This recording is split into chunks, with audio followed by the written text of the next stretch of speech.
game. So why is Rob Williams primarily, a little bit of Al Horford as well, sitting back in the paint and not getting up on Steph to prevent him from shooting those off-the-dribble threes?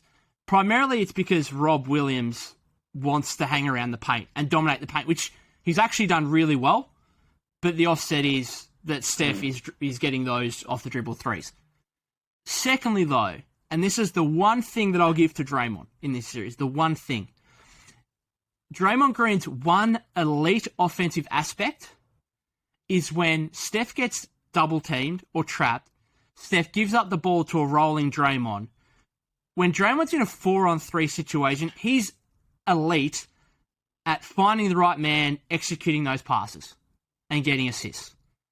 And I think there's an aspect of the Celtics don't want to let Draymond get the ball in those 4-on-3 situations. Because what happens is Draymond makes a couple of right passes, gets a couple of assists, he gets up and about. Whoever he's passing to, he might pass to a wide open Clay or a cutting Wiggins or whoever it is. Then they start to get going. And all of a sudden, Draymond's feeling good about himself, Clay's feeling good about himself, Wiggins is feeling good about himself. And there's a much more team aspect. So what the Celtics are saying with this drop coverage is, we are going to take Draymond completely out of the game on offense. Like, he's a genuine liability now because he's not getting the one thing he's elite at, which is 4-on-3 scenarios. We're taking Clay out because he's not getting the wide open looks that he might get out of those scenarios.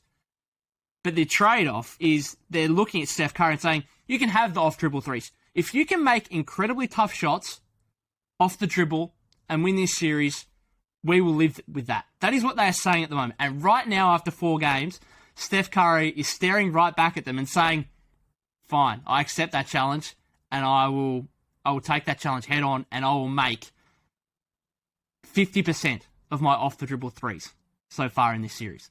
So that's the one thing I will give to Draymond, is the threat of him in 4-on-3 action is, I think, a factor in why the Boston Celtics are playing this drop coverage and not allowing him to get into those 4-on-3 scenarios, which is completely taking him out, as I said, of the offensive action. And he is a liability now.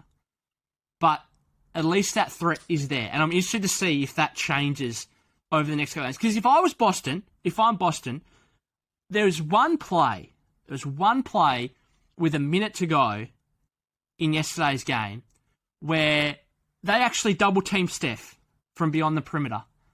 He gave the ball up to Draymond, and Al Horford was on Kevon Looney under the basket and just stunted at Draymond a little bit.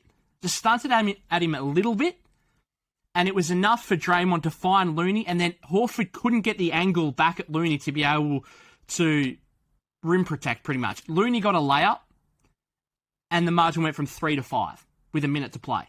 That was a big play, and that was one of the very few plays where Draymond got a 4-on-3 scenario, found Looney, layup, they're up 5.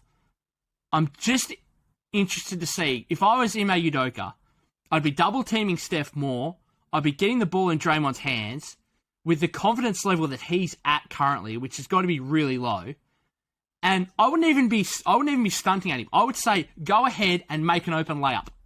Go ahead and try and hit a floater or something. Like, honestly, though, because there's a good chance he's going to miss some of those.